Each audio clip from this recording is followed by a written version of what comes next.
우리의 인생에 선택을 해야 하는 순간들이 있습니다. 어떤 옷을 입고 외출할 것인지, 또 무슨 음식을 먹을 것인지 등이 그 예이죠. 우리가 길을 갈 때도 마찬가지입니다. 길을 지나갈 때 여러 갈래의 길이 있다는 것을 보게 되는데, 우리가 어떤 길로 갈 것인지 방향을 정하고 또 교통수단을 선택해서 원하는 목적지로 나아갑니다. 이와 마찬가지로 우리 앞에도 이 믿음의 선택을 해야 하는 순간들이 있습니다. 세상의 가치관대로 살아갈 것인지 아니면 주님을 따라 살아갈 것인지가 그러합니다. 우리가 세상을 살아가고 있지만 이 믿음의 여정길을 걸어갈 수 있는 것은 영원한 본향인 이 천국이 있기 때문에 가능한 것입니다. 오늘은 예수님을 따르는 길이라는 제목으로 말씀을 함께 나눠보고자 합니다. 예수님께서 광야에서 그 사탄의 시험을 이기시고 이 갈릴리 호숫가에서 이 세례 요한에게 세례를 받으시고 또 복음을 전파하시며 이 공생의 사역을 시작하셨습니다. 그리고 12제자를 부르시고 세우셨죠. 각종 병을 고치시고 또 한마디 말씀으로 귀신을 쫓아내셨고 또 무리를 걸으시고 또 풍랑도 잠잠케 하시며 이 오병이어와 칠병이어의 기적을 일으키시는 이 예수님의 주변에는 그 수많은 사람들이 모여들었었습니다. 예수님의 능력을 보고 어디로 가시든지 쫓으리이다 라고 고백하는 사람도 있었고, 혹은 예수님께서 나를 따르라 라고 부르신 그런 사람도 있었습니다. 서기관, 율법학자와 같은 사람들, 또 어부였던 베드로, 안드레, 야고보, 요한과 같은 사람들이 그러했죠. 그들은 나름대로 예수님을 따르겠다고 나선 사람들이었습니다. 이 누가복음 9장을 보면 이 예수님께서 나를 따르라 라고 말씀하시는데, 이 예수님을 각자의 상황과 여건 등의 이유로 따르지 못했던 사람들이 나옵니다. 그 부자가 또 있었고, 또 나로 먼저 가서 이 부친을 장사하게 허락해 달라고 말한 사람, 그리고 가족과 작별 인사를 할 수 있도록 해달라고 말한 사람, 또 할 일이 있으니까 이 쟁기를 잡고 뒤를 돌아보면서 일을 다 마치고 가겠다는 사람이 그런 사람들이었죠. 하지만 그들은 예수님을 따르는 데 있어서 무엇이 중요한지를, 얻을 것이 우선인지를 놓쳤습니다. 아버지를 장사 지내는 일, 또 가족과 인사하는 것, 쟁기를 잡고 밭일을 하는 것 다 좋습니다. 그러나 그게 하나님보다 우선이 되고 하나님보다 더 사랑한다면 주님을 따르는 사람으로서 적합하지 않은 사람이라고 예수님께서 말씀하신 것입니다. 오늘 본문인 누가복음 14장에서도 이 예수님은 자신을 따르는 무리들을 향해서 제자가 되려면 어떻게 해야 하는지를 말씀하셨습니다. 그러기 위해서 두 가지를 요구하셨는데, 먼저는 예수님을 최우선의 가치로 두는 것입니다. 오늘 본문의 말씀인 26절의 말씀입니다. 26절의 말씀을 제가 읽겠습니다. 무릇 내게 오는 자가 자기 부모와 처자와 형제와 자매와 더욱이 자기 목숨까지 미워하지 아니하면 능히 내 제자가 되지 못하고. 예수님의 이 말씀은 예수님에 대한 절대적인 사랑이 필요하다는 것을 보여줍니다. 이것은 부모님이나 처자식을 사랑하지 말라는 것이 아닙니다. 형제자매와 자기 목숨을 미워하라는 뜻도 아닙니다. 예수님보다 덜 사랑하라는 의미죠. 사랑의 우선순위를 말하고 있는 것입니다. 제자가 되기 원한다면 자기의 가족과 예수님, 또 자신의 목숨과 예수님 중에서 하나만을 선택해야 하는 그 순간에 자기의 가족보다도, 자신의 목숨보다도 예수님을 선택해야 한다는 것입니다. 예수님의 이 말씀이 우리에게 참 부담스럽고 받아들이기 어렵게 느껴질 수가 있습니다. 저에게도 이 말씀이 이해하기 어렵게 느껴지기도 했고 또 나름대로 고뇌를 하게 하는 말씀이라는 생각이 들었습니다. 왜냐하면 저에게도 가족이 있고 또 아들로서 또는 형으로서 또는 담당 사역자로서 해야 하는 역할이 있기 때문입니다. 그렇지만 예수님께서 저와 여러분들에게 원하시는 것은 가족보다도 맡은 일보다도 맡은 사역보다도 진정으로 예수님을 사랑하고 따르는 것임을 깨닫게 됩니다. 여러분, 그렇습니다. 예수님을 따르는 사람은, 예수님의 제자가 되기로 한 사람은 예수님을 최우선의 가치로 믿으며 사는 사람입니다. 자기 자신을 위해서 사는 것이 아니라 오직 하나님 나라를 위해서 살아야 하는 것입니다. 그런 사람이 제자에 합당한 사람입니다. 예수님께서 택하신 이 제자들은, 예수님께서 부르신 제자들은 예수님께서 부르셨을 때 이 자신들의 생업이었던 배와 그물, 그리고 함께 일하던 동료와 가족들을 내어두고 즉시 예수님을 따랐습니다. 그 다른 것들을 다 제쳐두고 예수님을 최우선으로 삼았던 것이죠. 두 번째로 예수님을 따르는 데 있어서 필요한 것은 자기를 부인하고 자신의 십자가를 지는 것입니다. 이것은 예수님께서 하신 말씀이죠. 마태복음 16장 24절의 말씀을 함께 읽도록 하겠습니다.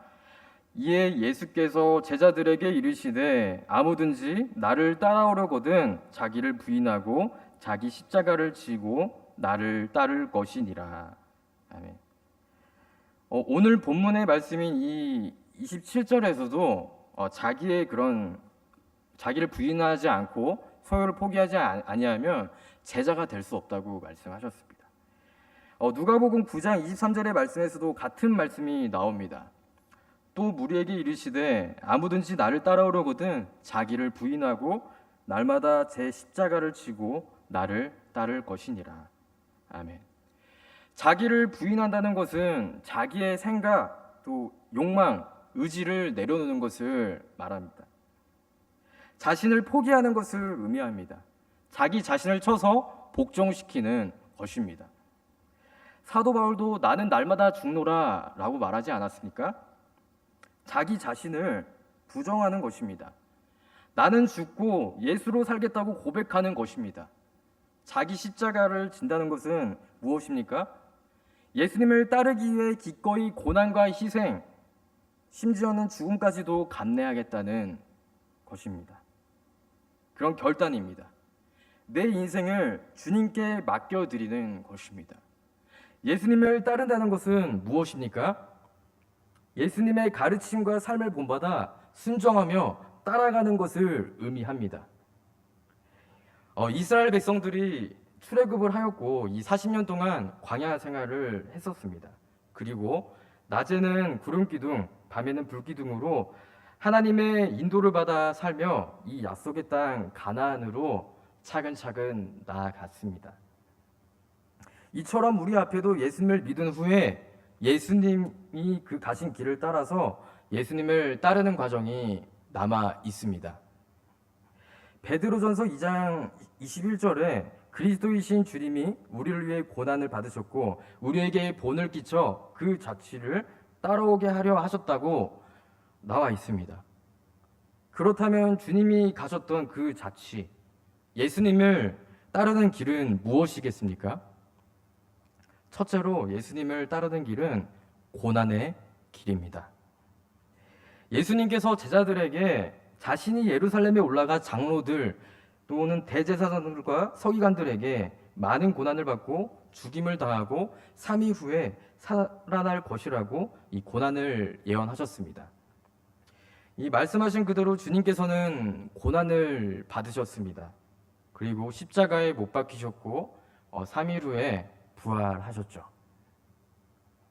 누가복음 9장 57절에 보면 알 수 있는 것처럼 어떤 한 사람이 나타나서 예수님께서 어디로 가시든지 따라가겠습니다 라고 말을 합니다. 그러자 예수님께서 이렇게 대답하시죠. 누가복음 9장 58절의 말씀입니다. 예수께서 이르시되 여우도 굴이 있고 공중에 새도 집이 있으되 인자는 머리 둘 곳이 없다 하시고 없도다 하시고. 아멘. 예수님께서는 이 사람이 왜 자신을 따라가겠다는지를 알고 계셨습니다. 이 사람의 마음속을 훤히 들여다보고 계셨던 것이죠. 예수님께서 오병이어의 기적을 베푸시니까 먹을 걱정이 없겠구나 라는 생각이 또 들었을 것이고, 또 병이 걸려도 낫겠구나, 다 낫겠구나, 또 주님을 따라가면 높임을 받겠구나, 대접받는 자리에 앉겠구나 등 이 사람이 그런 허영심을 가지고 따르려 한다는 것을 아셨던 것입니다. 그래서 예수님의 대답은 날 따라오면 그런 것은 없다 라고 말씀하신 것입니다. 예수님의 제자들 중에서 이 세베대의 아들들인 이 야고보와 요한이 있었죠. 이 야고보와 요한의 어머니가 아들들을 예수님께 데리고 와서 이 자신의 두 아들을 주의 나라에서 하나는 주의 우편에 하나는 주의 좌편에 앉게 해달라고 명하게 명령을 내려달라고 요청을 합니다. 그러자 예수님께서 이렇게 말씀하셨죠.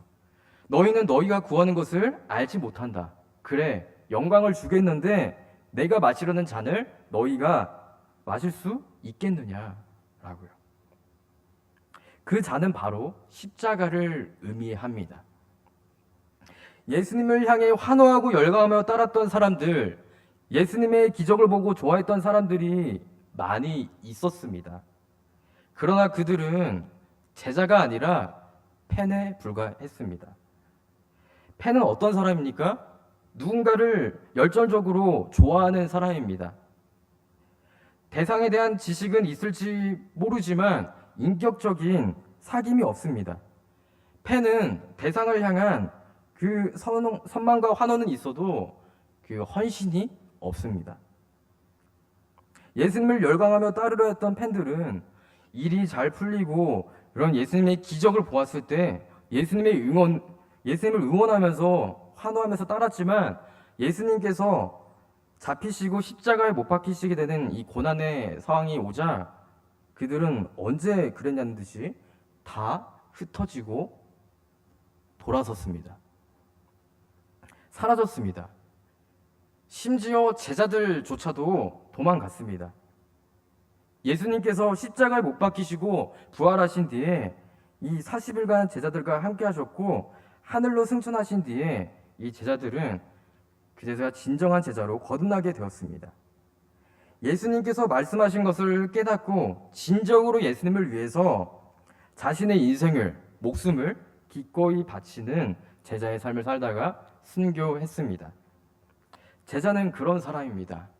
예수님을 따르고 주님을 위해서 나의 물질과 나의 시간을 드리는 것, 나의 생명까지도 주님께 내어드리는 사람이 제자입니다. 예수님께서 친히 대속제물이 되어주시어 제 문제를 해결해 주었고 우리를 주님의 피값으로 사셨습니다. 여러분, 고난 없는 영광은 없습니다.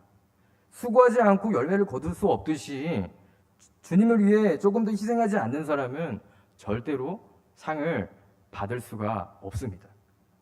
우리가 그저 예수님을 믿고 안일하게 편안하게 여기가 좋사오니 이대로가 좋사오니 하면서 신앙생활을 하려 한다면 예수님을 진정으로 따르는 사람이라고 할 수 없을 것입니다. 둘째로 예수님을 따르는 길은 생명의 길입니다. 예수님께서는 길이 되시고 진리시며 생명이십니다. 예수님을 믿는 것이 곧 하나님께 가는 길이며 그분을 따르는 것이 영원한 생명으로 나아가는 길입니다. 요한복음 11장 25절과 26절의 말씀입니다. 예수께서 이르시되 나는 부활이요 생명이니 나를 믿는 자는 죽어도 살겠고 무릇 살아서 나를 믿는 자는 영원히 죽지 아니하리니 이것을 내가 믿느냐. 아멘. 예수님을 믿는 사람은 영원한 생명을 얻습니다. 그리고 예수님을 믿고 따르는 사람은 부활과 영생을 경험하게 됩니다. 마태복음 7장 13절과 14절에서는 이 인생의 두 가지 길을 제시합니다. 하나는 크고 넓은 문이 있는 길이고 다른 하나는 작고 좁은 문이 있는 것입니다. 큰 문과 넓은 길이 있는 곳은 크고 넓기 때문에 그리로 들어가는 사람들이 많이 있습니다. 이 문과 길은 많은 사람이 따르고 또 편안하게 지낼 수 있다고 생각하기 때문에 많이 갑니다. 그러나 그 문은 세상적인 길을 상징하고 결국 하나님이 아니라 죄를 따르는 길이기 때문에 멸망하게 됩니다. 반면에 작고 좁은 문이 있는 그 길이 있습니다. 그 길은 협착하고 좁아서 찾는 사람은 적지만 그 끝은 생명입니다. 생명으로 인도하는 문은 좁은 문입니다. 이 좁은 문은 예수 그리스도를 의미하고 이 좁은 길은 예수님을 따르는 삶을 의미합니다. 예수님을 따르는 길이 세상적인 관점에서 바라보면 손해를 보는 것 같고 또 고난과 희생이 따르는 그런 협착한 길처럼 보일 수가 있습니다. 왜냐하면 자기를 부인하고 오직 주님을 따르는 순종의 삶을 사는 것이기 때문입니다. 세상의 흐름과 욕망을 따르는 길은 당장은 좋을 것 같아도 결국 그 끝은 영원한 멸망입니다. 예수님을 믿고 따르는 좁고 협착한 길은 힘들지만 영원한 생명을 얻게 됩니다. 많은 사람이 넓은 길, 쉬운 길을 택하지만 오직 적은 수의 사람만이 예수 그리스도 안에서 생명을 얻는 좁은 길을 찾고 그 길을 걸어갑니다. 이 예수님도 광야에서 사탄에게 시험을 받으셨을 때 이 두 가지의 길이 앞에 놓여져 있었습니다. 이 한 길은 이 사탄에게 절하고 영광을 얻는 이 편안하고 안일한 것과 또 다른 하나는 고난의 십자가를 진 후에 영광을 얻게 되는 그런 고난의 길이었습니다. 예수님께서는 후자의 길을 선택하셨습니다. 고난의 십자가를 지시고 나중에 영광을 얻게 되시는 그런 고난의 길을 선택하셨습니다. 경배받아 마땅하시고 가장 높으신 분이 종의 형상을 입고 오셔서 인간의 형상을 입고 오셔서 죄인들과 함께 동고동락하시고 그리고 마침내 십자가에 못 박혀 피 흘려 죽으셨습니다. 그리고 3일 만에 부활하셨습니다. 예수님을 믿지 않는 사람들이 우리에게 때로 이렇게 질문할 수가 있습니다. 이미 받아보신 분들도 계실 겁니다. 예수 안 믿으면 고난당할 일도 없을 텐데 왜 굳이 예수를 믿어서 고난을 받냐고요. 하지만 우리는 이 땅에 썩어져 없어질 것을 구하는 사람들이 아니라 영원한 생명이신 주님을 위해 사는 사람들이기 때문에 세상을 버리고 예수님을 믿으며 따르는 것입니다. 그렇습니다, 여러분. 가치 있는 것을 위해 무가치한 것을 버리고 변하지 않는 진리를 위해 얻기 위해서 그런 변하는 것을 버리고 또 영원한 것을 얻기 위해 일시적인 것을, 순간적인 것을 버리는 것입니다. 그렇게 우리가 생명의 길이신 예수님을 따르는 것입니다.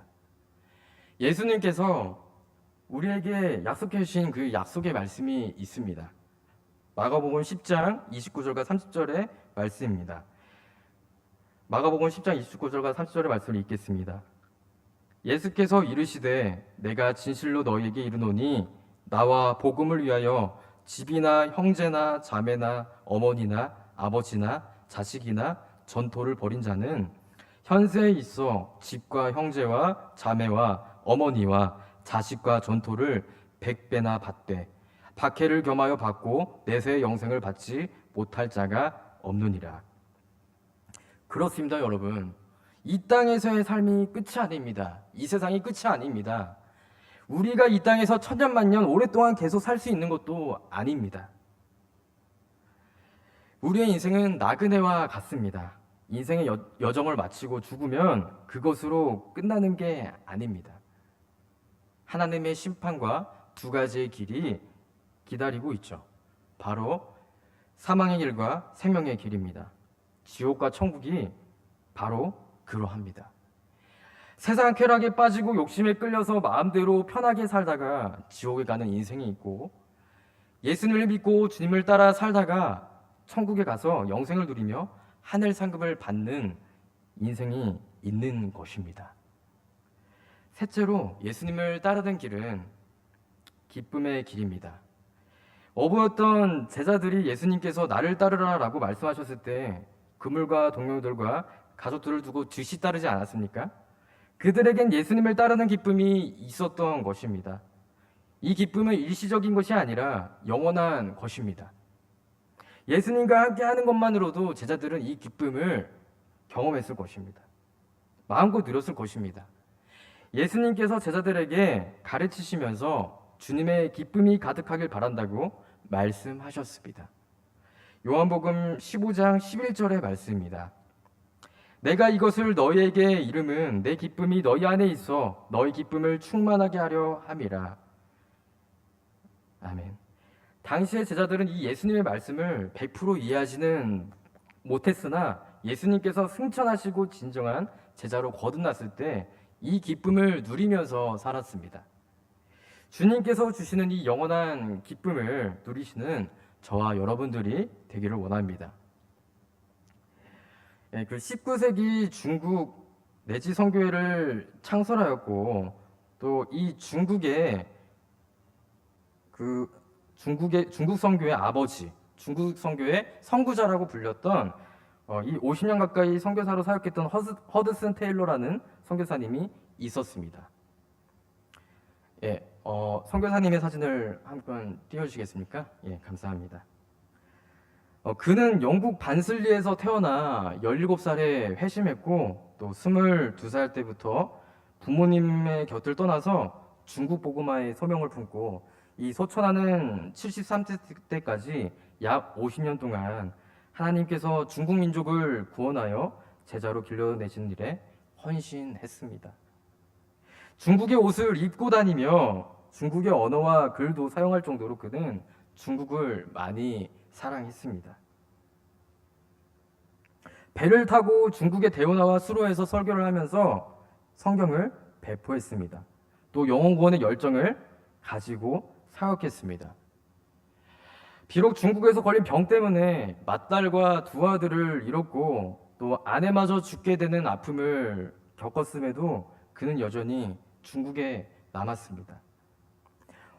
허드슨 테일러 선교사님의 헌신으로 이 북미와 스웨덴, 노르웨이, 덴마크, 독일, 호주, 뉴질랜드에 이 중국 선교의 지부가 설립되었고 한때 중국에 모여든 선교사는 1,000명을 넘었습니다.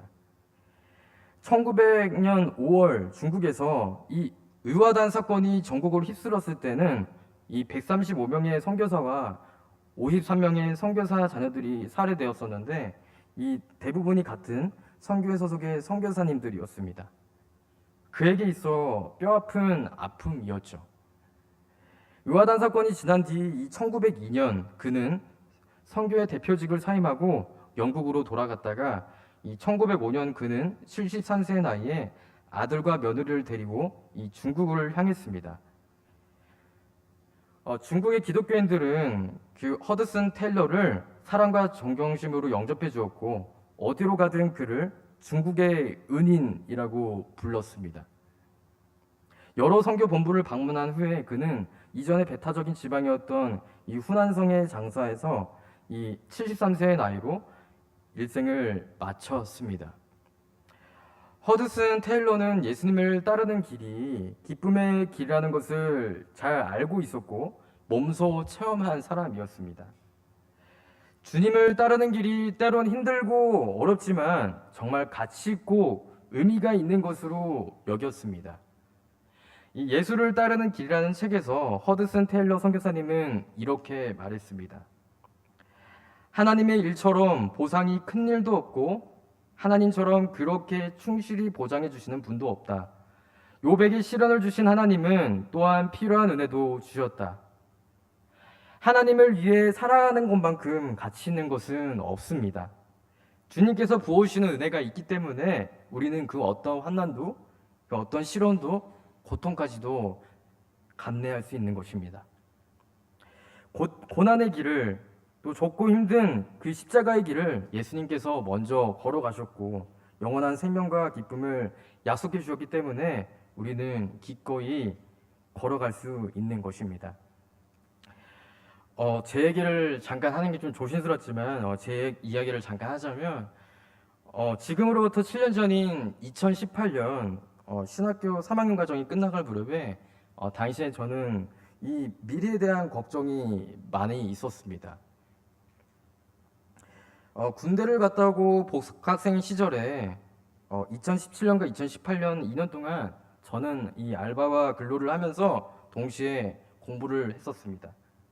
머리가 커져서 그런 것인지 아니면 현실적인 눈이 떠져서 그런 것인지는 모르겠지만 저는 그때 물질에 대한 걱정 때문에 신학교를 졸업하면 신학대학원을 진학하기보다 차라리 자격증을 따서 관련 회사에 취직을 하거나 아니면 공무원 시험을 쳐서 공무원이 되어야겠다는 생각이 들었습니다.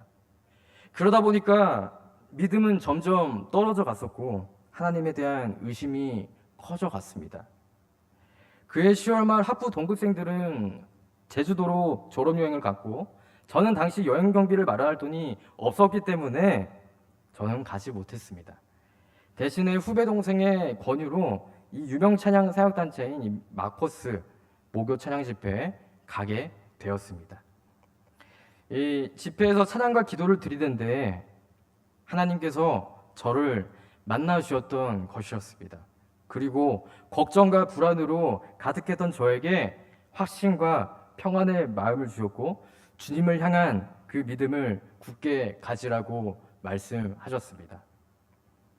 그래서 회개하며 신학대학원 진학을 준비하기로 결심하였고 2019년 학부 4학년 때 1년 동안 신대원 입시 준비를 했었습니다.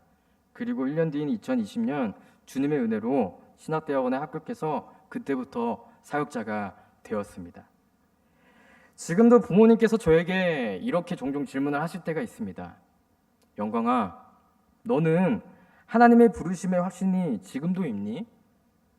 예수님의 제자답게 살아가기 위해서 이 길을 걷는 거니? 라고 말이죠. 그 질문을 제가 들었을 때 저는 네, 예수님을 따르는 길이 정말 좋고 예수님을 사랑하기 때문에 이 길을 걷는 거예요 라고 대답했습니다. 여러분, 예수님을 따르는 길이 때론 벅차고 괴롭고 힘들 수가 있습니다. 또 길이 좁고 협착하고 가는 사람이 적어 보여서 이 제자답게 살아가는 것이 어렵게 느껴질 수도 있습니다. 그래서 주님을 그대로 따라가도 되는 것인지 이 길이 과연 맞는 것인지 의심의 순간도 들 수 있으실 것입니다. 하지만 예수님께서 이미 그 길을 걸으셨고 사탄과의 전쟁에서 승리하셨습니다.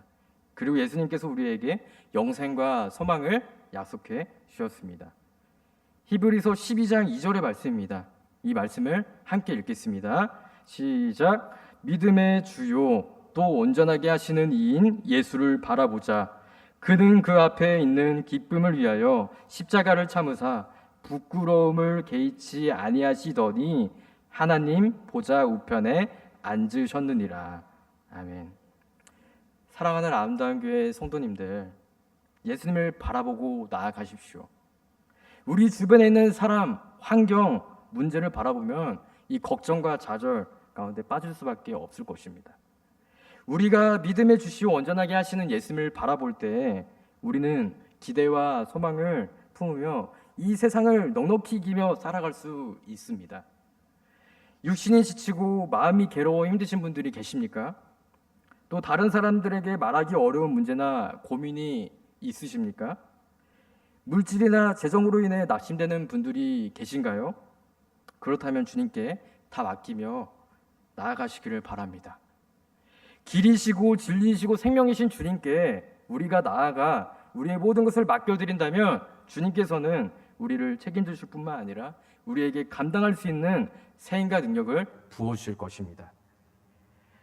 요한복음 16장 33절의 말씀입니다. 이것을 너희에게 이르는 것은 너희로 내 안에서 평안을 누리게 하려 함이라.